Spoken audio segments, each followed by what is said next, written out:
যাবতীয় প্রশংসা হামদ ও সানা মহাপরাক্রমশালী আল্লাহ সুবহানাহু তাআলার জন্য। সকলেই বলি আলহামদুলিল্লাহ। দরুদ ও সালাম বর্ষিত হোক পৃথিবীর সর্বশেষ ও সর্বশ্রেষ্ঠ রাসূল আহমদ মুহাম্মদ মুস্তাফা সাল্লাল্লাহু আলাইহি ওয়াসাল্লামের প্রতি। প্রিয় উপস্থিতি, সমসাময়িক প্রাসঙ্গিক কিছু বিষয় আলোচনা করা প্রয়োজন। সেটি হচ্ছে শেষ সময়ের কিছু ফিতনা, যা রাসূলুল্লাহ সাল্লাল্লাহু আলাইহি ওয়াসাল্লামের ভবিষ্যৎবাণীতে, এমনকি বাইবেল ও তাওরাতের ভবিষ্যৎবাণীতেও শেষ সময়ে ভয়ঙ্কর এবং ভয়াবহ কিছু যুদ্ধের কথা উল্লেখ আছে। মুসলমানদের ক্ষেত্রে নির্ধারিতভাবে এটি দাবি করার কোনো সুযোগ নাই যে কখন কিয়ামত হবে আর কখন সেই ভয়াবহ ভয়ঙ্কর যুদ্ধগুলো সংঘটিত হবে, নির্ধারিত করে বলার সুযোগ নাই, যেখানে রাসূলুল্লাহ সাল্লাল্লাহু আলাইহি ওয়াসাল্লাম বলেননি। কিন্তু তিনি এভাবে বলে গেছেন যে কিয়ামত হতে যদি আর একদিনও বাকি থাকে তবু এই জিনিসগুলো ঘটবে। কিয়ামত সংঘটিত হতে যদি পৃথিবীতে আর একদিনও বাকি থাকে তবু আমি যেগুলো বলছি এগুলো ঘটবে, তথা এগুলোর ঘটা এতটা নিশ্চিত। কখন, নির্ধারিত কোন সময় তা আমরা জানি না। চলমান যে যুদ্ধ মধ্যপ্রাচ্যে বিরাজমান, এই যুদ্ধ সম্পর্কে যারা জায়নিস্ট খ্রিস্টান তথা খ্রিস্টানদের মধ্যে যারা ইহুদিবাদী, খ্রিস্টানদের মধ্যে সবাই ইহুদিবাদী নয়, কিছু খ্রিস্টান আছে অর্থোডক্স, বিশেষ করে রাশিয়ায়, তারা জায়নিস্ট নয়। আর খ্রিস্টানদের মধ্যে যারা ইহুদিবাদী খ্রিস্টান, তারা দাবি করছে এবং অসংখ্য আমেরিকার সেনাবাহিনীর সদস্য স্বীকৃতি দিচ্ছে যে তাদেরকে মোটিভেট করা হচ্ছে এই যুদ্ধে এই মর্মে যে এটি বাইবেলে উল্লেখিত কিয়ামতের পূর্ব মুহূর্তের আর্মেড গান, বাইবেলে এই শব্দ ব্যবহার করা আছে। ইসরায়েলে একটা পাহাড়ের নামের সাথে সম্পৃক্ত করে এই নামটা দেওয়া, যেই যুদ্ধ সংঘটিত হলে ঈসা আলাইহিস সালাম পুনরায় পৃথিবীতে নেমে আসবে। এটি যেমন খ্রিস্টানদের বিশ্বাস যে ঈসা আলাইহিস সালাম পুনরায় পৃথিবীতে নেমে আসবে, যদিও তারা বিশ্বাস করে ঈসা আলাইহিস সালাম মৃত্যুবরণ করেছে। ইসলামেরও বিশ্বাস যে ঈসা আলাইহিস সালাম পুনরায় পৃথিবীতে নেমে আসবে, কিন্তু ইসলামের বিশ্বাস ঈসা আলাইহিস সালাম জীবিত অবস্থায় আকাশে আছে। কিন্তু একটা বিষয়ে সবাই কমন, যে ঈসা আলাইহিস সালাম নেমে আসবে, বা আরও বড় আকারে যদি বলি, ইহুদি, খ্রিস্টান এবং ইসলাম তিনটে দিন এই বিষয়ে একমত যে কিয়ামতের পূর্ব মুহূর্তে, পৃথিবী ধ্বংসের পূর্ব মুহূর্তে একজন মাসিহা, উদ্ধারকারী আসবে, মানবতাকে বিপদ থেকে উদ্ধার করবে। এই জন্য ঈসা আলাইহিস সালামের নামেও বলা আছে ঈসা মাসিহ, দাজ্জালের নামেও বলা আছে মাসিহুদ দাজ্জাল। মাসিহ মানে উদ্ধারকারী। এখন কে কার উদ্ধারকারী আল্লাহ সুবহানাহু ওয়া তাআলা ভালো জানে, কিন্তু অ্যানালাইসিস করলে বোঝা যায় যে ইহুদিদের উদ্ধারকারী হচ্ছে দাজ্জাল, আর খ্রিস্টান এবং মুসলমানদের উদ্ধারকারী হচ্ছে ঈসা আলাইহিস সালাতু ওয়াস সালাম। এটা হাদিসের আলোকে ফুটে ওঠে, কিন্তু সবাই বিশ্বাস করে যে কিয়ামতের পূর্ব মুহূর্তে একজন উদ্ধারকারী আসবে এবং ভয়াবহ ভয়ঙ্কর যুদ্ধ হবে। তো তারা বলতেছে যে তারা ওই ঈসা আলাইহিস সালামকে ফেরত নিয়ে আসার যে অভিযান, সেটি তারা শুরু করেছে, যেন ঈসা আলাইহিস সালাম এই ঘটনা প্রবাহের মধ্যে পৃথিবীতে ফিরে আসে। কিন্তু ইসলামের দৃষ্টিতে এইভাবে নির্ধারিত করে বলার আসলে সুযোগ নাই। কিন্তু আমরা অবশ্যই এতটুকু তো জানতে পারি যে রাসূলুল্লাহ সাল্লাল্লাহু আলাইহি ওয়াসাল্লাম হাদিসে কি বলে গেছেন, এবং সেগুলোর যতটুকু সঠিক ব্যাখ্যা দাঁড় করানো যায়, কাল্পনিক নয়, অবাস্তব নয়, একদম হাতে গোনে নির্ধারিত সাল নয়, সালাফে সালেহিন যতটুকু বিশুদ্ধ ব্যাখ্যা করেছেন, সেই কয়েকটা হাদিস আমরা আজকে বক্তব্যের শুরুতে তুলে ধরব ইনশাআল্লাহ। রাসূলুল্লাহ সাল্লাল্লাহু আলাইহি ওয়াসাল্লাম বলেন, আউফ বিন মালিক রাদিয়াল্লাহু তাআলা আনহু থেকে বর্ণিত, উ'দুদ সিত্তাম বাইনা ইয়াদাই সাআহ, তোমরা কিয়ামত পর্যন্ত 6টা জিনিস হাতে গোনে রাখো। এক, মাউতি, আমার নিজের মৃত্যু। স্বয়ং রাসূল সাল্লাল্লাহু আলাইহি ওয়াসাল্লামের আগমন কিয়ামতের অনেক বড় একটা আলামত। কিয়ামতের বড় বড় আলামতগুলোর একটা বড় আলামত রাসূল সাল্লাল্লাহু আলাইহি ওয়াসাল্লামের প্রেরিত হওয়া। কেন আগের সকল রাসূলের ক্ষেত্রে এটা বলা যেত না যে ইনি শেষ রাসূল, এরপরে রাসূল আসবে না। সব রাসূলের ক্ষেত্রে বলা হতো যে এরপরে আবার রাসূল আসবে, এরপরে আবার নবী আসবে। তাহলে সেক্ষেত্রে তাদের আসার সাথে কিয়ামতের সংশ্লিষ্টটা কম ছিল। আর মোহাম্মদ সাল্লাল্লাহু আলাইহি ওয়াসাল্লামের আসার পরে যেহেতু আর নবী আসবে না, তাহলে মোহাম্মদ সাল্লাল্লাহু আলাইহি ওয়াসাল্লামের আসার পরেই কিয়ামত হবে। মধ্যে এখন 1000 বছর থাক আর 5000 বছর থাক, কিন্তু ঘটনা তো এটাই যে মোহাম্মদ সাল্লাল্লাহু আলাইহি ওয়াসাল্লামের আসার পরপরই কিয়ামত হবে, মোহাম্মদ সাল্লাল্লাহু আলাইহি ওয়াসাল্লামের মৃত্যুর পরপরই কিয়ামত হবে। তো এই জন্য মোহাম্মদ সাল্লাল্লাহু আলাইহি ওয়াসাল্লাম বলছেন যে তোমরা গুনে রাখো কিয়ামতের 1 নম্বর বড় আলামত আমার মৃত্যু। সুম্মা ফাতহু বাইতুল মাকদিস, তারপরে মসজিদ আকসা বিজয় করা, মুসলমানেরা বিজয় করবে, যেটা ওমর রাদিয়াল্লাহু তাআলা আনহুর যুগে হয়েছে। সুম্মা মাউতানি আখুযু ফীকুম কাকুআসিল গানাম, দুটো বড় বড় মহামারী। এই দুই মহামারী কোন মহামারী তা নিয়ে আলেম ওলামাদের মধ্যে মতভেদ আছে। ওমর রাদিয়াল্লাহু তাআলা আনহুর যুগে সিরিয়াতে একটা ভয়ঙ্কর মহামারী হয়েছিল, অনেক আলেম ওলামা বলছেন এটি একটি মহামারী। আর গত 1400 বছরে তো এরকম আরও অসংখ্য বড় বড় মহামারী হয়েছে, এলাকা ভিত্তিক, এরিয়া ভিত্তিক। তো এই দুই মহামারী এসেছে না আসবে আল্লাহ সুবহানাহু ওয়া তাআলা ভালো জানে। তারপর রাসূল সাল্লাল্লাহু আলাইহি ওয়াসাল্লাম বলছেন সুম্মা ইস্তিফাদাতুল মালি হাত্তা ইউতা রাজুলু মিআতা দিনারিন, মানুষের ধন সম্পদ এত বেশি হয়ে যাবে যে একজনকে 100 দিনার দিলেও সে এটাকে ছোট মনে করবে, খাটো মনে করবে। সুম্মা ফিতনাতুন লা ইয়াবকা বাইতুম মিনাল আরব, তারপরে এমন এক ফিতনা প্রকাশ পাবে যে ফিতনা থেকে আরবের কোনো ঘর মুক্ত থাকবে না, স্পেশালি আরবের এমন কোনো ঘর থাকবে না যেই ঘর এই ফিতনার সাথে কানেক্টেড হবে না। এটা দুই ধরনেরই ব্যাখ্যা হতে পারে। সাধারণত ফিতনা শব্দ কোরআন এবং হাদিসে ব্যবহার হলে মারামারি, ফাটাফাটি, হত্যা, যুদ্ধ, হাঙ্গামা এটাই বোঝানো হয়। যদিও অনেক আলেম ওলামা ব্যাখ্যা করেছেন যে আজকের আধুনিক যুগের mobile, dish antenna, computer, laptop, বেহায়াপনা, অশ্লীলতা, এগুলোকেও তারা এই হাদিসের সাথে তুলনা করেছে। তো সেক্ষেত্রে তো সারা পৃথিবীর সকল ঘরেই ফিতনা প্রবেশ করেছে। আর রাসূল সাল্লাল্লাহু আলাইহি ওয়াসাল্লাম যেহেতু স্পেশালি বলছে আরবের কোনো ঘর খালি থাকবে না, সেহেতু যদি আমরা যুদ্ধ বিগ্রহ এবং মারামারি নেই, তাহলে এমন এক যুদ্ধ আসবে যেই যুদ্ধে আরবের প্রত্যেক ঘরের মানুষ ওই গ্রুপিংয়ের সাথে, ওই মারামারি কাটাকাটির সাথে কানেক্টেড হবে, কোনো ঘর খালি থাকবে না। সুম্মা হুদনাতুন তাকুনু বাইনাকুম ওয়া বাইনা বানিল আসফার, তারপর একটা চুক্তি হবে, মহা চুক্তি তোমাদের মধ্যে এবং হলুদ গায়ের রং যাদের, সাদা হলদেটে। এবং কিছু হাদিসে আছে রোম মানে ইতালির রাজধানী রোমকে বোঝানো হয়। আর রাসূল সাল্লাল্লাহু আলাইহি ওয়াসাল্লামের যুগে রোমান এম্পায়ারের রাজধানী ছিল আজকের তুরস্ক। মানে যখন আল্লাহর নবী হাদিস বলতেছে তখন যদি রোমান এম্পায়ার আমরা ধরি, রাসূল সাল্লাল্লাহু আলাইহি ওয়াসাল্লামের জীবদ্দশায় যদি ধরি রোমান এম্পায়ার, তাহলে আজকের তুরস্ক, বাইজেন্টাইন সাম্রাজ্য, যেটাকে ইংরেজিতে বলা হয় কনস্টান্টিনোপল, আরবিতে বলে কুস্তুনতুনিয়া, আমরা বলি ইস্তাম্বুল, তুরস্কের এক সময়ের রাজধানী, এখন রাজধানী আঙ্কারা। তো সেক্ষেত্রে একদল আলেম ওলামার মত হচ্ছে যে ইউরোপ এবং আমেরিকা তাদের উদ্দেশ্য, আর এক দলের মত হচ্ছে যে না, ওই সময় রোমান এম্পায়ার যেটা তুরস্কে ছিল সেটা ছিল অর্থোডক্স, আর আজকের অর্থোডক্সরা হচ্ছে রাশিয়ান। ফলত এটার দ্বারা উদ্দেশ্য অর্থোডক্স খ্রিস্টান। আল্লাহু আলাম, আল্লাহ সুবহানাহু ওয়া তাআলা ভালো জানে। কিন্তু এই সাদা চামড়ার, হলদেটে সাদা চামড়ার মানুষদের সাথে খ্রিস্টানদের একটা বড় অংশের সাথে, এতটুকু নিশ্চিত, রোমান এম্পায়ারের একটা বড় অংশের সাথে উম্মতে মুহাম্মাদের একটা চুক্তি হবে। ফায়াকদিরুন, তারা এই চুক্তিকে লঙ্ঘন করবে। ফায়াতুনাকুম তাহতা থামানিনা গায়া, তারপরে রোমান খ্রিস্টানরাই 80টা পতাকার অধীনে তোমাদের বিরুদ্ধে একত্রিত হবে। তাহতা কুল্লি গায়াতিন ইসনা আশারা আলফা, আর প্রত্যেক পতাকার অধীনে থাকবে 12,000 করে সৈন্যবাহিনী। সহিহ বুখারীর হাদিস। আর এক হাদিসে রাসূলুল্লাহ সাল্লাল্লাহু আলাইহি সাল্লাম বলছেন, আমি সবগুলো হাদিসের সামারি সব শেষে বলবো, শুধু একটু হাদিসগুলো বলি আগে। সামি'তুম বিমাদিনাতিন জানিবুম মিনহা ফিল বাররি ওয়া জানিবুম মিনহা ফিল বাহর, তোমরা এমন একটি শহরের কথা জানো যার এক পাশ সাগর এবং এক পাশ সমতল।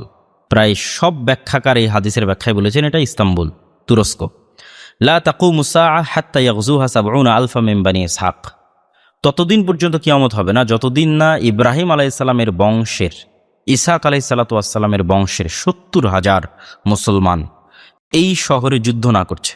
ফাইদা জাউহা নাজালু ফালাম ইউকাতিলু বিসিলাহিন ওয়া লাম ইয়ারমু বিসাহমিন, যখন এই শহরে তারা একত্রিত হবে সেই দিন তারা কোনো অস্ত্র দিয়ে যুদ্ধ করবে না, না তরবারি, না গুলি, রাইফেল, বম, না তীর, ক্বালু লা ইলাহা ইল্লাল্লাহ আল্লাহু আকবার, তারা শুধু মুখে উচ্চারণ করবে লা ইলাহা ইল্লাল্লাহ আল্লাহু আকবার। এই উচ্চারণেই ইয়াসকুতু আহাদা জানিবিহা, ওই শহরের এক পাশের দেওয়াল ভেঙে পড়ে যাবে। এবং এইভাবে 3 বার তারা এই বাক্য উচ্চারণ করবে লা ইলাহা ইল্লাল্লাহু আল্লাহু আকবার। 3 বারের উচ্চারণে 3টা দেওয়াল, 3 পাড়ের দেওয়াল ভেঙে পড়ে যাবে এবং মুসলমানেরা বিজয়ী অবস্থায় ওই শহরে প্রবেশ করবে। ফাবাইনামা হুম ইয়াকতাসিমুন আল মাগানিম, বিজয়ী অবস্থায় প্রবেশ করে যখন তারা গনিমতের মাল বন্টন করবে, তখন অদৃশ্য থেকে আওয়াজ আসবে ইন্নাদ দাজ্জাল লাকাদ খারাজ, দাজ্জাল তোমাদের বাড়ি ঘরে প্রবেশ করেছে। যদিও এটা মিথ্যা আওয়াজ হবে, দাজ্জাল তখনও বের হয়নি, এটা পরের হাদিসে আরও আর এক হাদিসে বোঝা যাবে। আর এক হাদিসে রাসূলুল্লাহ সাল্লাল্লাহু আলাইহি ওয়াসাল্লাম বলেন, লা তাকুমু সাআ হাত্তা ইয়ানজিলা আর-রূমু বিলা আমাকি ওয়া বিদাবিক, ততদিন পর্যন্ত কিয়ামত হবে না যতদিন না উম্মতে মুহাম্মাদি রোমানদের সাথে আমাক এবং দাবেক নামক জায়গায় যুদ্ধ না করছে। এই আমাক এবং দাবেক নামক জায়গাটা হচ্ছে সিরিয়ার হালব, যাকে ইংরেজিতে বলে আলেপ্পো। এই হালব নগরীর তুরস্ক সীমান্তবর্তী অঞ্চল, যেখান থেকে বর্তমান যারা শাসক আহমাদ আশ-শারা, তারা যেখান থেকে উঠে এসেছে ইদলিব, সেই আলেপ্পোর তুরস্ক সীমান্তবর্তী অঞ্চল ইদলিব বা তার আশেপাশের অঞ্চল হচ্ছে আমাক এবং দাবেক। এই অঞ্চলে যতক্ষণ না একটা যুদ্ধ হবে রোমানদের সাথে, খ্রিস্টানদের সাথে, ফায়াখরুজু ইলাইহিম জাইশুম মিনাল মাদিনাতি মিন খিয়ারি আহলিল আরজ, ওই দিন ওই যুদ্ধে অংশগ্রহণ করার জন্য মদিনা থেকে তৎকালীন বিশ্বের সর্বশ্রেষ্ঠ মানুষ, একদল মানুষ বের হয়ে আসবে, সর্বশ্রেষ্ঠ, সবচেয়ে তাকওয়াবান, সবচেয়ে পরহেজগার। ফাইদা তাসাফু ক্বালাত রুম খাল্লু বাইনানা ওয়া বাইনাল্লাযী সাবাউ মিন্না নুকাতিলুহুম, তখন রোমানরা এই মদিনা থেকে আসা মুজাহিদদেরকে বলবে, যোদ্ধাদেরকে বলবে যে তোমাদের সাথে তো আমাদের যুদ্ধ না, আমাদের যুদ্ধ শাম সিরিয়ার এদের সাথে, তোমরা কেন মধ্যেখান থেকে এসে বাধা দিচ্ছ, তোমরা ছেড়ে দাও, রাস্তা ছেড়ে দাও আমাদের জন্য। তখন মদিনার মানুষেরা বলবে যে না, আমরা আমাদের ভাইদেরকে এভাবে একা তোমাদের জন্য ফেলে দিতে পারি না। রাসূল সাল্লাল্লাহু আলাইহি ওয়াসাল্লাম বলছেন সেই দিনের যুদ্ধে মুসলমানেরা 3 ভাগে বিভক্ত হবে, তাদের এক অংশ, 3 ভাগের এক অংশ যুদ্ধ থেকে পালিয়ে যাবে যুদ্ধের ভয়াবহতা দেখে। লা ইয়াতুবুল্লাহু আলাইহিম আবাদা, এদের তওবা আল্লাহ কোনোদিন কবুল করবে না, এত বড় গুনাহে তারা লিপ্ত হবে।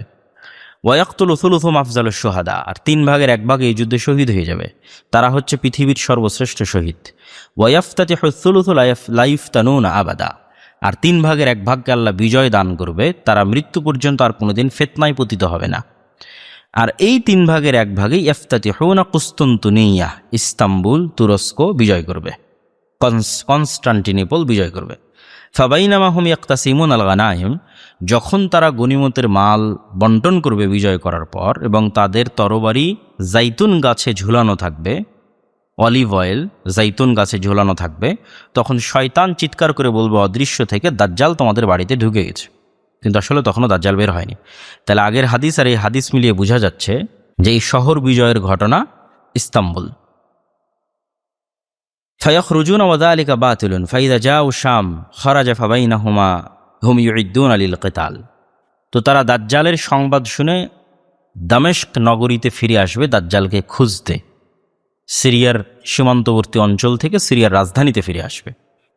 কিন্তু তখনও দাজ্জাল আসলে বের হয়নি। যখন তারা দামেস্কে ফিরে আসবে তখন সত্যি সত্যি দাজ্জাল বের হবে, এবং তারা দামেস্কের কোনো এক মসজিদে যখন ইউসাফুনা সুফুফা ইদা উকিমাতিস সালাত, সারিবদ্ধভাবে সালাতের জন্য দাঁড়াবে। কিছু বর্ণনায় ফজরের সালাত, হাদিসের কিছু বর্ণনায় ফজরের সালাতের জন্য যখন তারা সারিবদ্ধভাবে দাঁড়াবে, ফায়ানজুল ঈসা ইবনে মারিয়াম, তখন আসমান থেকে ঈসা ইবনে মারিয়াম অবতীর্ণ হবেন। এবং ঈসা ইবনে মারিয়ামকে দেখে দাজ্জাল লবণ যেভাবে পানিতে ফেললে গলে যায় সেভাবে সে গলে যাবে। তবে দাজ্জালের নিজে নিজেই ধ্বংস হওয়ার পূর্বেই ঈসা আলাইহিস সালাম নিজে হাতে দাজ্জালকে হত্যা করবেন। ফায়ুরিহুম দামাহু, তারপরে দাজ্জালকে হত্যা করার রক্ত মানুষকে দেখাবেন, এই যে দেখো দাজ্জালকে হত্যা করেছে। আরেক বর্ণনায় রাসূলুল্লাহ সাল্লাল্লাহু আলাইহি ওয়াসাল্লাম এমন এক যুদ্ধের কথা বলতেছেন, হতে পারে এই যুদ্ধই, যেই যুদ্ধ আমরা ইস্তাম্বুল বিজয়ের যুদ্ধ বলছি, রোমানদের সাথে যুদ্ধ বলছি, এই যুদ্ধের কথাই রাসূল সাল্লাল্লাহু আলাইহি ওয়াসাল্লাম বলতেছেন যে এই যুদ্ধ এত ঘোরতর, এত ভয়ঙ্কর, এত ভয়াবহ হবে যে কোনো পরিবারে যদি 100 সন্তান থাকে, 100 মানুষের যদি একটা পরিবার হয়, তাহলে 99 জনই মারা যাবে, একজন বেঁচে থাকবে। এবং লাশের সারি এত দীর্ঘ হবে যে একটি পাখি যদি 1 মাস আকাশে উঠতে থাকে লাশের গন্ধবিহীন কোনো জায়গা খুঁজে পাওয়ার জন্য, তাহলে ওই পাখি আকাশে উঠতে উঠতেই মারা যাবে, কিন্তু এরকম কোনো জায়গা সে খুঁজে পাবে না। এত ভয়ঙ্কর এবং ভয়াবহ যুদ্ধ হবে। আর এই যুদ্ধের পরেই গনিমতের মাল বন্টনের সময় যখন বলা হবে দাজ্জাল এসেছে, তোমাদের বাড়ি ঘরে প্রবেশ করেছে, তখন আর এক হাদিস রাসূল সাল্লাল্লাহু আলাইহি ওয়াসাল্লাম বলছেন, ওই দিন দাজ্জাল এসেছে কিনা এই অনুসন্ধানের জন্য 10 জন অশ্বারোহীকে রওনা করানো হবে। মুজাহিদদের মধ্যে থেকে 10 জনকে বাছাই করে যাও দেখো আসলেই দাজ্জাল বের হয়েছে কিনা। তো রাসূল সাল্লাল্লাহু আলাইহি ওয়াসাল্লাম বলতেছেন, এই 10 জন অশ্বারোহীর গায়ের রং, বাপের নাম, তাদের জন্মস্থান, তাদের ঘোড়ার রং সব আমি বলে দিতে পারবো। আমি যেন দেখতে পাচ্ছি ওই 10 জনকে, যে 10 জন দাজ্জালের অনুসন্ধানে বের হবে। এদের বাড়ি কোথায়, এদের জন্ম কোথায়, এদের বাপের নাম কি, এদের নাম কি, এদের ঘোড়ার গায়ের রং কি, সব বলে দিতে পারবো। রাসূলুল্লাহ সাল্লাল্লাহু আলাইহি ওয়াসাল্লাম দাজ্জালের বের হওয়ার যে বর্ণনাগুলো তিনি উল্লেখ করেছেন বিভিন্ন হাদিসে, এবং দাজ্জাল সংক্রান্ত যে বর্ণনাগুলো রাসূল সাল্লাল্লাহু আলাইহি ওয়াসাল্লামের পক্ষ থেকে পাওয়া যায়, সেটার 2টা হাদিস আমরা তুলে ধরে এই আলোচনার সারমর্ম শেষ করব। একদিন আল্লাহ নবী মসজিদে এরকম সালাত শেষে মানুষজনকে বলছেন, তোমরা সবাই বসে পড়ো, তোমাদের সাথে গুরুত্বপূর্ণ কথা আছে। তামিম আদ-দারি নামক একজন সাহাবী, তারা কয়েকজন মিলে বিভিন্ন বংশের, আরবের বিভিন্ন বংশের এক নৌ ভ্রমণে বের হয়েছিল। 1 মাস যাবৎ ভয়ঙ্কর ঝড়ের কারণে তাদের নৌকা কোথায় থেকে কোথায় গেছে তা তারা জানে না।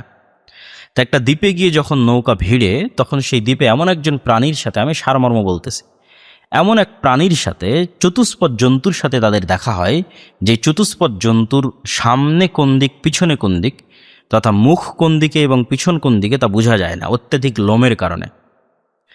তো তারা তাকে জিজ্ঞেস করে, তুমি কে? সে বলে, আনাল জাসসাস, আমি হচ্ছে গোয়েন্দা। তো আমরা মনে করলাম যে সে হয়তো শয়তান, জিন। তো সে বলল যে তোমাদের জন্য একজন মানুষ অপেক্ষা করতেছে ওই দিকে। তা আমরা মানুষের কথা শুনে তৃপ্ত হলাম যে যাক, এই ভয়ঙ্কর ভয়াবহ ভূত জিন এর কবল থেকে তো বেঁচে কোনো মানুষকে তো পাচ্ছি এখানে। এই মনে করে আমরা দৌড়ে সে মানুষের দিকে গেলাম।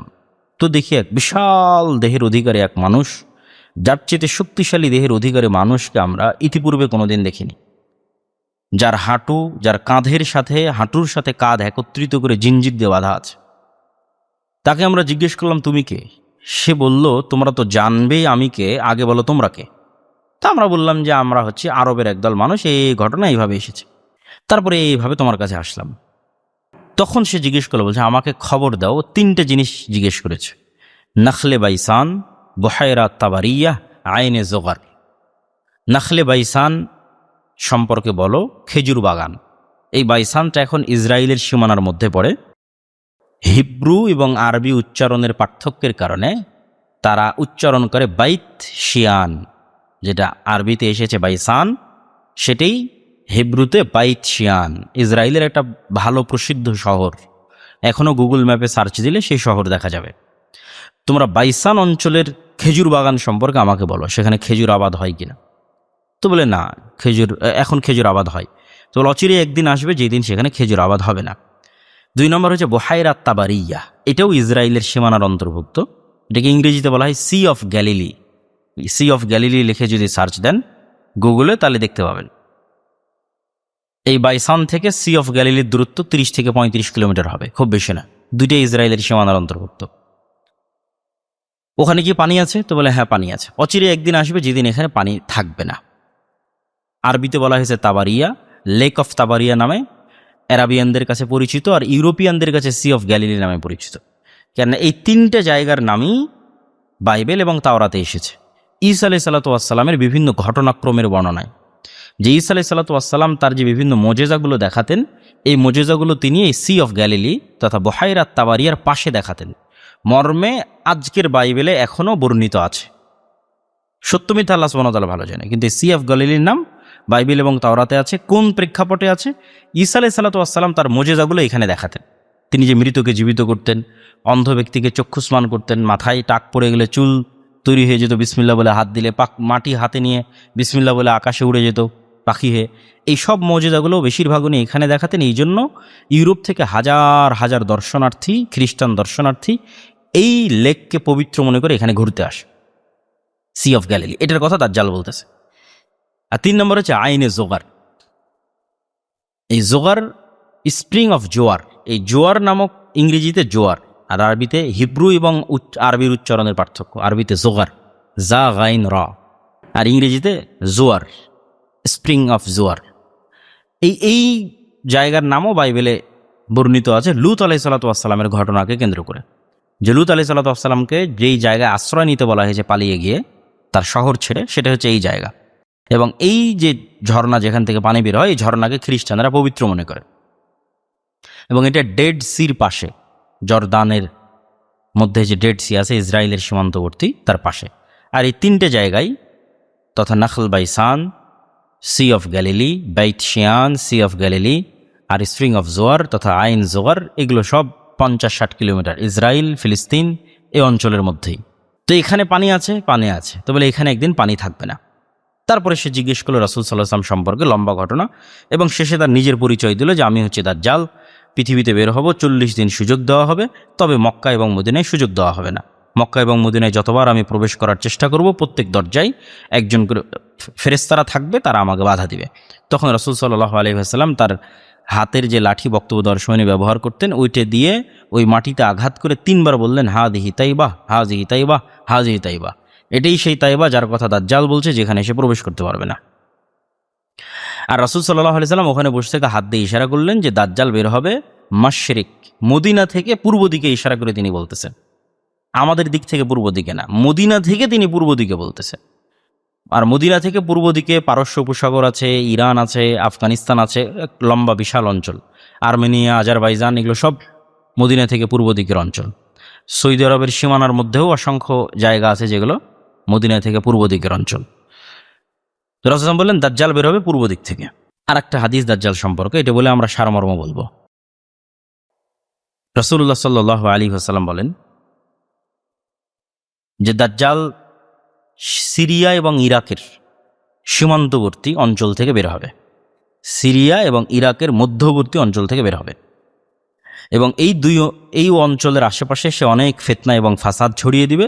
তোমাদের যদি কারোর সাথে দাজ্জালের দেখা হয়, তাহলে তোমরা সূরা কাহফের প্রথম অংশ পড়বে।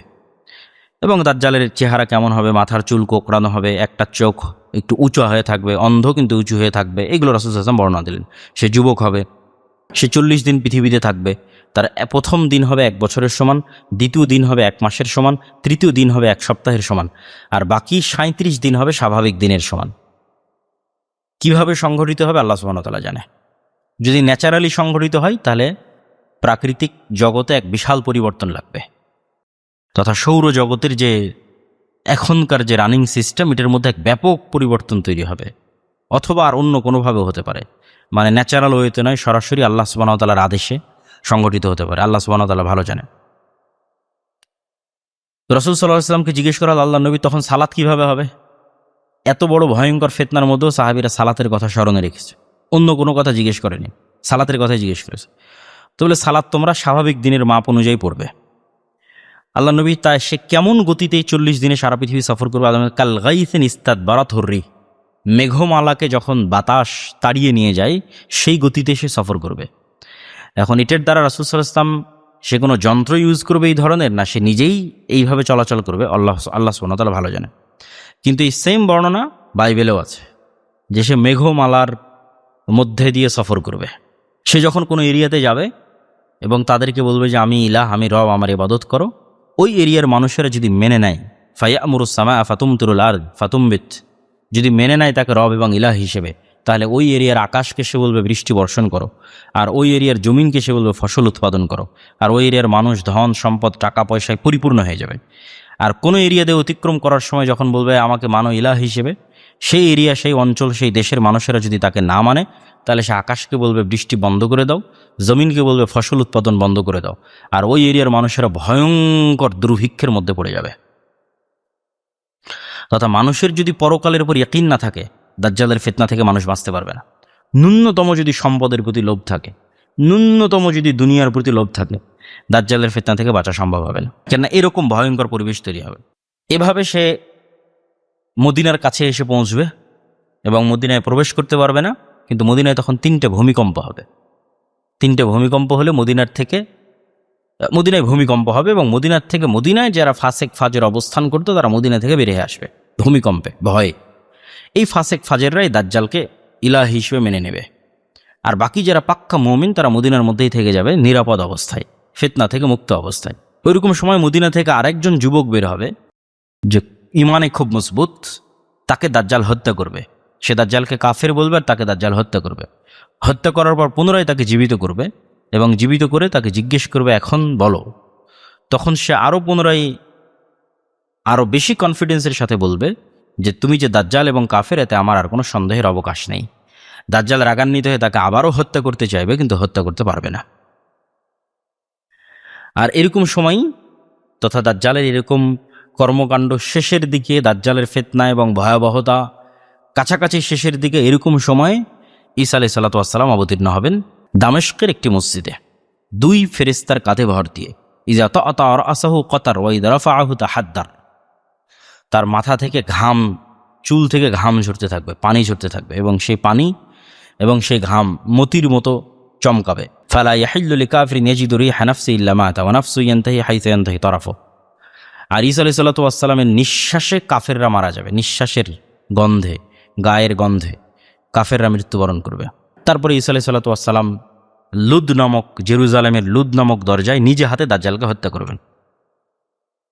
নিজে হাতে দাজ্জালকে হত্যা করার পর রাসূল সাল্লাল্লাহু আলাইহি ওয়াসাল্লাম বলতেছেন যে আল্লাহ ঈসা আলাইহিস সালামকে বলবেন, ইন্নী কদ আখরাজতু ইবাদান লি লা ইয়াদানি লি আহাদিন বিকিতালিহিম। ঈসা, এখন আমার এমন একদল বান্দা বের হবে, আল্লাহ বলছেন আমার বান্দা, যাদের সাথে যুদ্ধ করার ক্ষমতায় পৃথিবীর কারো নাই। অতএব তুমি মুমিনদেরকে নিয়ে ফাহাররিজ ইবাদি, আমার মুমিন বান্দাদের নিয়ে ইলা তুর পাহাড়ে আশ্রয় নাও। তখন ঈসা আলাইহিস সালাতু ওয়াস সালাম মুমিন মুজাহিদদের নিয়ে তুর পাহাড়ে আশ্রয় নেবেন। আর তখনই বের হবে ইয়াজুজ এবং মাজুজ। এই ইয়াজুজ মাজুজকে বাইবেলে বলা হয়েছে গগ অ্যান্ড ম্যাগগ, জাস্ট উচ্চারণের পার্থক্য। ইয়াজুজ এবং মাজুজ পৃথিবীর এমন কোনো সমুদ্র, নদী, নালা বাকি রাখবে না যেগুলো খেয়ে শেষ করে দিবে না।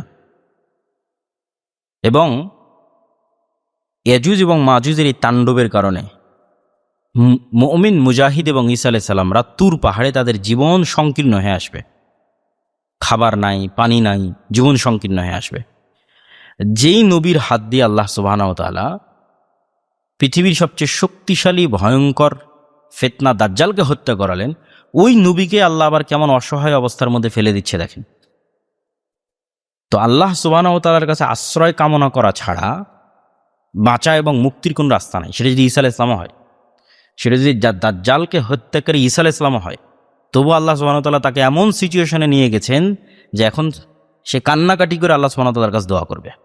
তুর পাহাড়ে থাকা সকল মুমিন এবং মুজাহিদরা ঈসা আলাইহিস সালাম সহ কান্নাকাটি করে আল্লাহর কাছে দোয়া করবে, আল্লাহ বাঁচার তৌফিক দাও, খাওয়া নাই, পানি নাই, কিচ্ছু নাই, ফিতনা থেকে বাঁচাও। আল্লাহ সুবহানাহু ওয়া তাআলার সামনে পরিপূর্ণ অসহায়ত্ব এবং পরিপূর্ণ আত্মসমর্পণ ছাড়া মুসলমানদের বাঁচার কোনো রাস্তা নেই, সে যতই শক্তিশালী হোক। তখন আল্লাহ সুবহানাহু ওয়া তাআলা আসমান থেকে একদল আযাব অবতীর্ণ করবেন এবং ইয়াজুজ এবং মাজুজ তাদের শরীরে খোস পচড়া ইত্যাদি হয়ে তাদের গোস্ত খসে খসে পড়বে এবং তারা মারা যাবে। তারা মারা গেলে জমিনে এমন 1 ইঞ্চি জায়গাও খালি থাকবে না যেটা গন্ধমুক্ত, লাশবিহীন গন্ধমুক্ত জায়গা।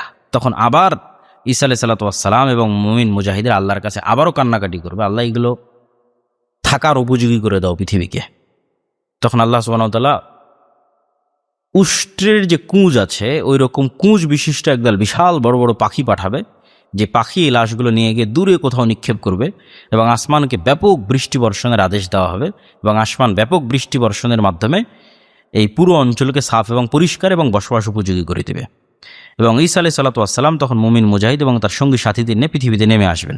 রাসূলুল্লাহ সাল্লাল্লাহু আলাইহি ওয়াসাল্লামের ভাষা অনুযায়ী যে তখন পৃথিবীতে এত বেশি পরিমাণে আল্লাহ সুবহানাহু ওয়া তাআলা বরকত এবং রহমত ঢেলে দিবেন, এত বেশি পরিমাণে বরকত এবং রহমত ঢেলে দেবেন, এবং তখনই সেই সময় যখন পৃথিবীর একটা মাটির ঘরও বা একটা পাকা ঘরও ইসলামবিহীন থাকবে না, এত বেশি রহমত এবং বরকত ঢেলে দিবেন যে একটা বেদানা খাবে একটা গ্রাম এবং একটা গাভীর দুধ খাবে একটা বংশ। পৃথিবীর সকল রহমত এবং বরকত আল্লাহ উন্মোচিত করে দেবেন।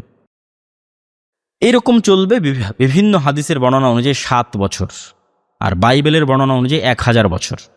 রাসূলুল্লাহ সাল্লাল্লাহু আলাইহি ওয়াসাল্লামের বর্ণনা অনুযায়ী 7 বছর। 7 বছর এই ন্যায়পরায়ণের শাসন চলার পরে এক মৃদু শীতল বাতাসে সব মুমিন মারা যাবে। এবং পৃথিবীতে শুধু কাফের বেঁচে থাকবে।